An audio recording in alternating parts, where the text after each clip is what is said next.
Fala, galera! Seguinte, vamos embora falar aí da treta que aconteceu, do Monark com o Flow Podcast e tem o Spotify no meio. Vou falar de um conceito econômico aqui que se chama a mão invisível. Sabe o que é a mão invisível? Já se ligou na mão invisível? Não sabe o que é? Vou te explicar aqui. Meu nome é Ricardo Brasil, esse aqui é o Gava, o canal de quem trabalha. Não é você, é o seu dinheiro. Falando de mão invisível é um conceito econômico que veio de quem? Do Adam Smith, do seu livro Riqueza das Nações. No livro do Adam Smith, ele fala o quê? Ele fala que a mão invisível é uma forma de autorregulação do quê? Do mercado. O mercado se autorregula, ou seja, ele não quer que o Estado precise intervir, o Estado não precisa ser atuante, que a economia por si só vai se regular. E daqui a pouco, fica até o final que tu vai entender o que isso tem a ver ali com as falas do Monark e a saída dele ali do Flow Podcast e com o lance do Spotify que eu vou explicar no final desse vídeo. E o que diz a teoria, da mão invisível? O Adam Smith fala que, quanto menos o Estado intervir, melhor, que a economia se autorregularia. E qual que é a ideia? Você pode pensar até na oferta e demanda. Se você produz muita coisa, aquela coisa passa a valer menos. Então, o que acontece? Se a pessoa for pensar um pouco fora da caixa, tudo mais, ela vai falar, não vou produzir isso aqui porque isso aqui está muito barato, vou produzir outra coisa.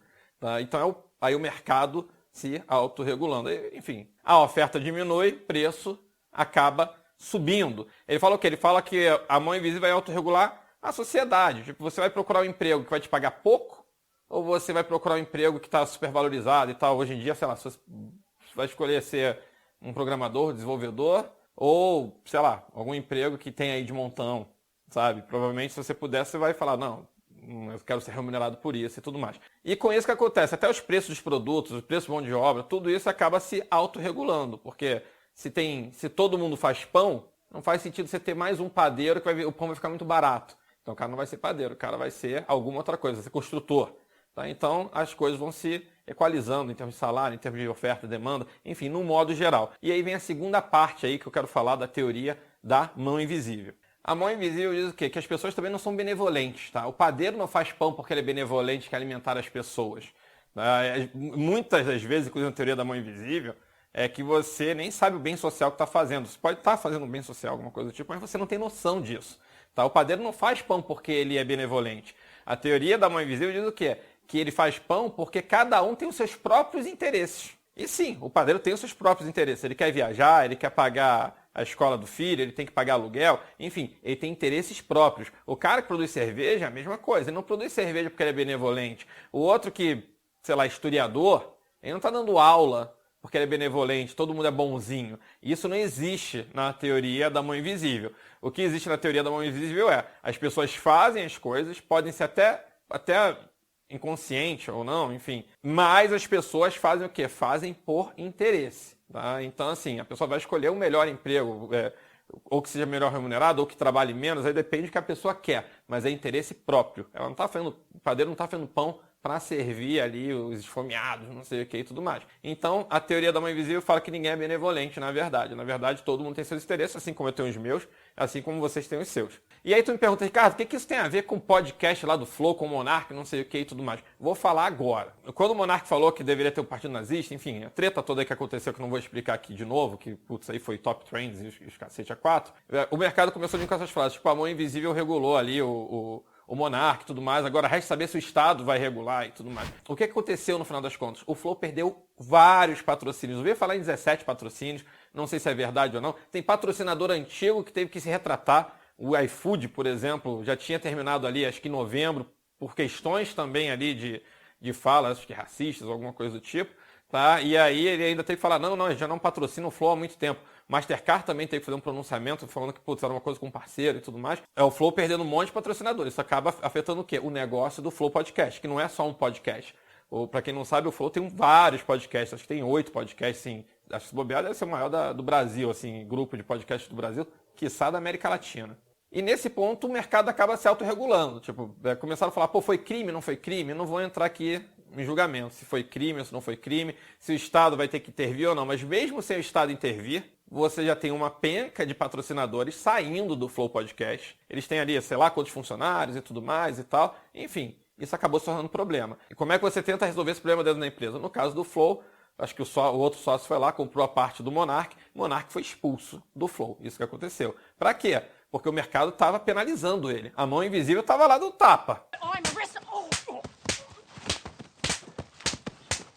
A mão invisível, tu não estava vendo essa mão invisível, mas estava dando tapa. Então, assim, o cara saiu da sociedade que ele mesmo criou, foi demitido, enfim, sabe-se lá se ele vai fazer um projeto futuro ou não.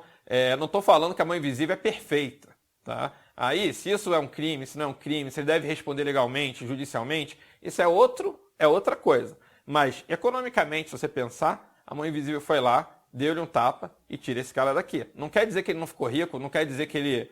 nossa, coitadinho, ele tá pobre agora, tá? Acho que muito longe disso, para ser sincero.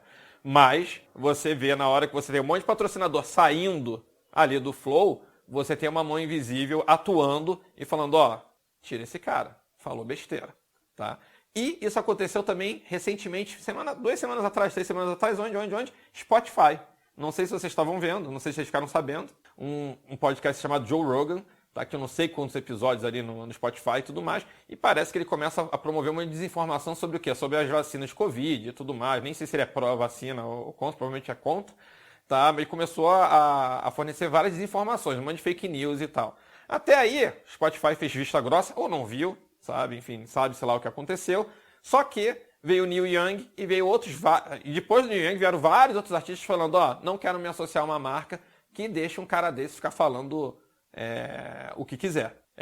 Enfim, isso tem tudo muito a ver com liberalismo, com anarco-liberalismo e tudo mais. As pessoas podem falar qualquer coisa, mas na hora que você tem um público do outro lado, não é bem assim. Você influencia as pessoas. E o que aconteceu com o Joe Rogan foi exatamente isso. Tipo, veio um artista e falou, quero tirar as minhas músicas do Spotify, o Neil Young. O Spotify até então não tinha dado tanta atenção assim, tirou. E aí vieram vários outros artistas falando, também não quero me associar, quero tirar. E aí, o que acontece? Você acha que o Spotify tirou ali o podcast porque ele é bonzinho e tudo mais? Com certeza o Spotify começou a ter problema, o que é? A mão invisível de novo, financeira. Deve ter tido um monte de patrocinador falando, opa, Spotify. Se é que ele não perdeu o patrocinador, tá? Deve ter perdido o patrocinador também, aí eu não sei como é que os pormenores, tá? Mas deve ter sido muito parecido com o caso do Flow. Tá? Perdeu o patrocinador, teve muita pressão pelos patrocinadores, falando, ó, no final das contas, ó, dinheiro, né? No final das contas, quem é que paga o salário de todo mundo lá? E acabou que no final das contas, o que aconteceu? O Spotify foi lá e excluiu mais de 100 episódios do podcast Joe Rogan. Eu não sei como é que vai ficar isso daí pra frente. Se o pessoal que não queria se associar ao Spotify vai voltar atrás e tudo mais. No Flow que aconteceu, ó, já pega essa notícia aí. O Zico, por exemplo, já tinha uma coisa marcada ali com o Flow e tal e já desmarcou. Tem um monte de influencer, tá, que já pediu pra quê? Pra retirarem os vídeos que foram gravados com o Flow. Tá? Se não me engano, mais de 20, 30 influencers. Então, de novo, é a mão invisível do mercado. O Estado precisou intervir? Não precisou. O Monark precisou, sei lá, parecer polícia, ser preso, ser julgado. Enfim, não estou falando aqui se... De novo, não quero julgar se isso aqui é um crime, se não é um crime. Enfim, isso aí as autoridades que julguem, isso não é minha função, tá? Mas o que eu estou querendo falar é, você teve uma reação e você teve uma consequência do próprio mercado, nesse caso financeiro. E na hora que você começa a perder patrocinador, você fala, ó, cara, não dá para continuar aqui. Tchau. Joe Rogan, nem sei se ele continuou no Spotify, mas os episódios foram excluídos. Tipo, Joe Rogan, isso aqui não dá. Tá pegando mal. Monark, sabe, sei lá como é que foi o acordo? Tá sendo comprado, e sei lá se lá por trás ele ainda vai continuar sendo dono do Flow e tudo mais. Aí entra também no mundo privado que ninguém sabe. Mas ele não vai ter mais exposição no Flow, ele não vai se associar mais ao Flow. Enfim, você teve uma consequência. E eu não estou falando que a mão invisível é justa, tá? Se era para o cara ser punido financeiramente ou não. Eu acho que o cara já deve estar sentado em cima de vários milhões. Ele não precisa trabalhar para o resto da vida. Mas aqui eu não estou falando de dinheiro, eu estou falando de um conceito econômico do Adam Smith, que é o quê? A nossa mão invisível. Espero que tenha ficado claro. Quero saber se você já conhecia esse conceito e quero saber o que você acha da mão invisível. Comenta aqui embaixo. E outra coisa, não deixe de fazer o quê? Curte esse vídeo, se inscreve no canal, compartilha esse negócio, por outro já sabe. Pregão, pregão, pregão! Encerrado. Uhul! Uau! Mão invisível! Oh, yeah!